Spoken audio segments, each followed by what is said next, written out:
Halo semuanya, selamat datang kembali di channel ini. Jumpa lagi dengan saya Vicky Himpong. Semoga kalian semuanya selalu dalam keadaan yang sehat. Video kali ini kita akan sama-sama menyaksikan cuplikan video yang sudah dirangkum untuk kalian semua.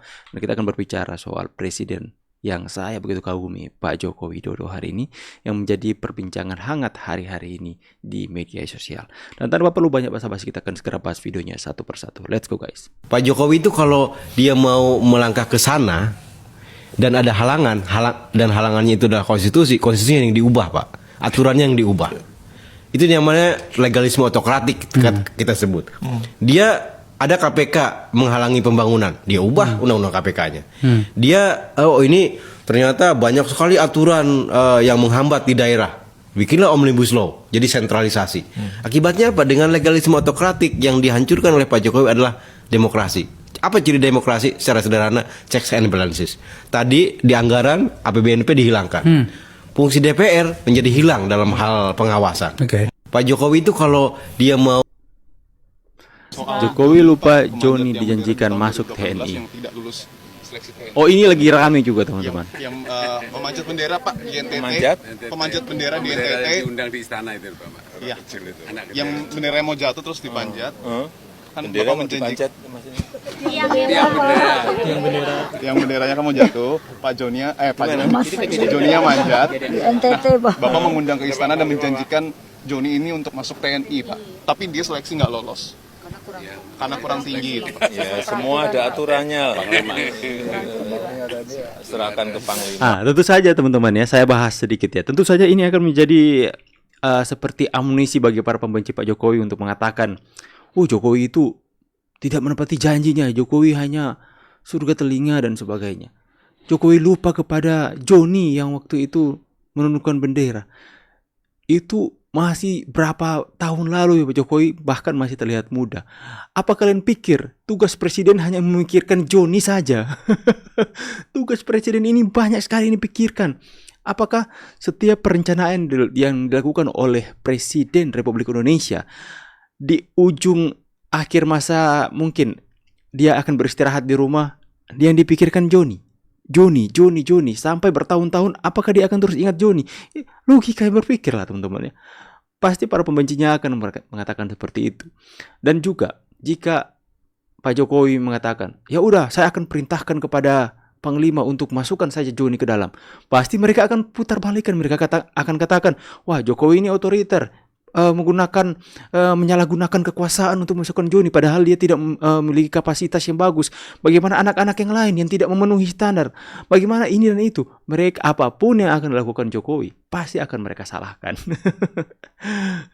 Mereka ribut dengan, wah Jokowi ini lupa kok sama Joni. Ini Joni di tempat saya nama Joni banyak sekali.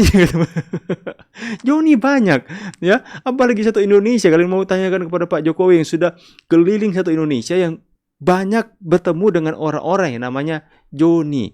Makanya wajar saja dia mengatakan, Joni siapa ya? Ini presiden loh. Banyak yang dipikirkan, banyak hal yang dia rencanakan, bukan hanya memikirkan Joni terus. Jika kalian tanya Joni, misalnya dari kejadian itu ketika Joni menurunkan bendera, dan kemudian dalam 1 minggu kemudian kalian tanya soal Joni, pasti dia masih ingat. Ini sudah bertahun-tahun teman-teman. Bahkan Pak Jokowi di video tersebut masih terlihat sangat muda. Ini kalian sudah lihat, sudah terlihat semakin tua. Ya, ini aneh ini. Pasti ini mereka putar, mereka goreng-goreng dan sebagainya. Orang mikirkan rakyat ratusan juta, kenapa harus Joni yang dispesialkan teman-teman ya. Ini aneh kan teman-teman ya.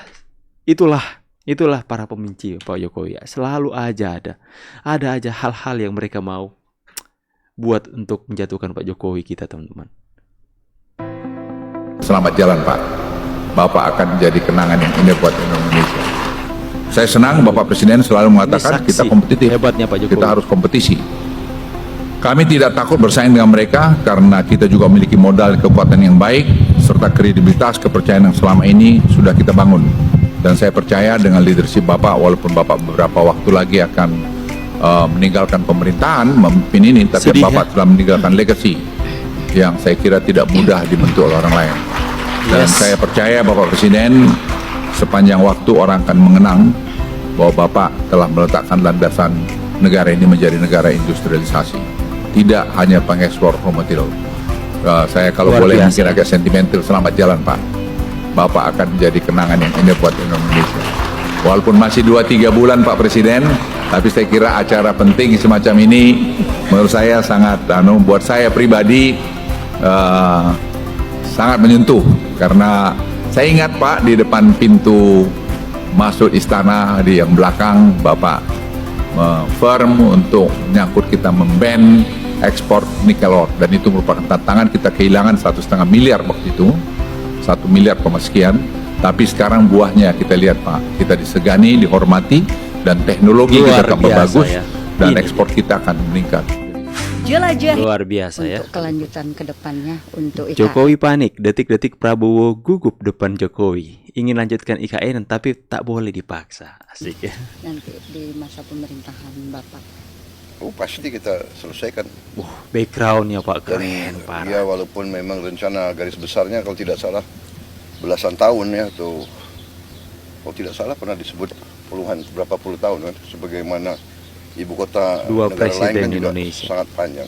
Kita juga tidak boleh memaksakan, tapi kalau saya optimis ya, dalam 5 tahun saya kira sudah berfungsi dengan sangat baik. Pak Prabowo yang akan menempati di sini.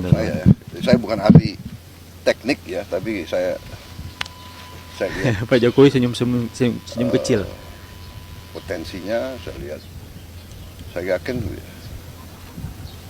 5-6 tahun akan bagus, akan selesai. Untuk kelanjutan. Sebagian besar anak bangsa saya Ini yakin lagi nemu mengharapkan lagi di satu. Jokowi Ada Pak Jokowi, setelah pasti ada Mbah lengser ini ya. pada 20 Oktober nanti tangannya itu dikecrek atau diborgol. Jadi proses hukum yang seadil-adilnya harus diterapkan pada Jokowi sekeluarga, karena kalau tidak ada proses hukum untuk mengadili Jokowi yang ternyata korup dan zalim, nanti kita khawatir Jokowi baru pasti akan muncul kembali dengan segala cara. Nanti bangsa Indonesia, bangsa besar ini bogged down kembali, tersungkur lagi jadi bangsa ketawaan di dunia internasional.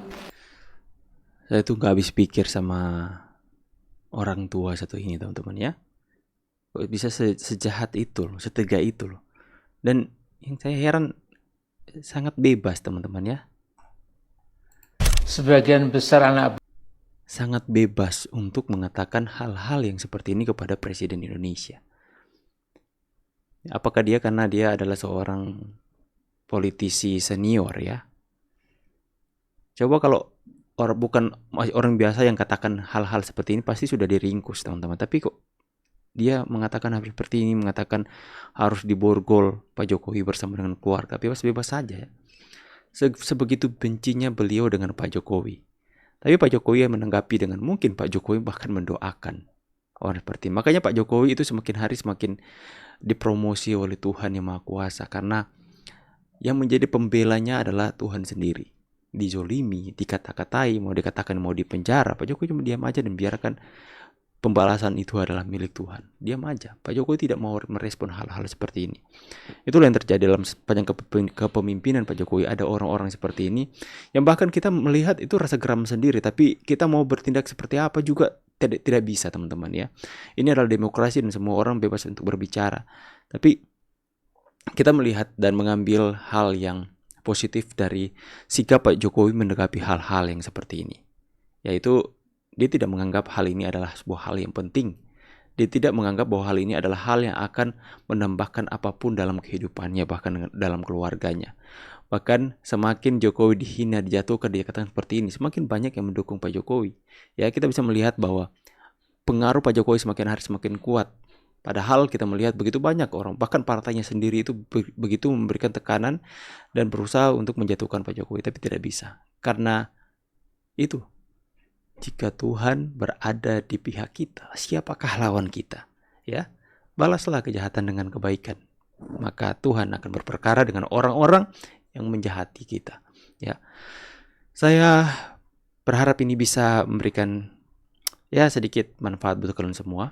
Doakan kepada Pak Jokowi, karena sekitar 2-3 bulan lagi Pak Jokowi akan berakhir masa jabatannya. Seperti yang dikatakan oleh Pak Luhut, selamat jalan Pak Jokowi. Pak Jokowi akan selalu menjadi kenangan terindah bagi bangsa Indonesia. Presiden yang tidak akan pernah dilupakan, yang olehnya Indonesia bisa menjadi negara industrial, menjadi negara yang bangkit, negara yang kuat, yang disegani oleh negara-negara lain. Tidak ada yang bisa membantai itu. Yang menolak itu adalah mereka yang selalu membenci Pak Jokowi. Saya pamit dulu teman-teman. See you on the next video and God bless. Bye guys.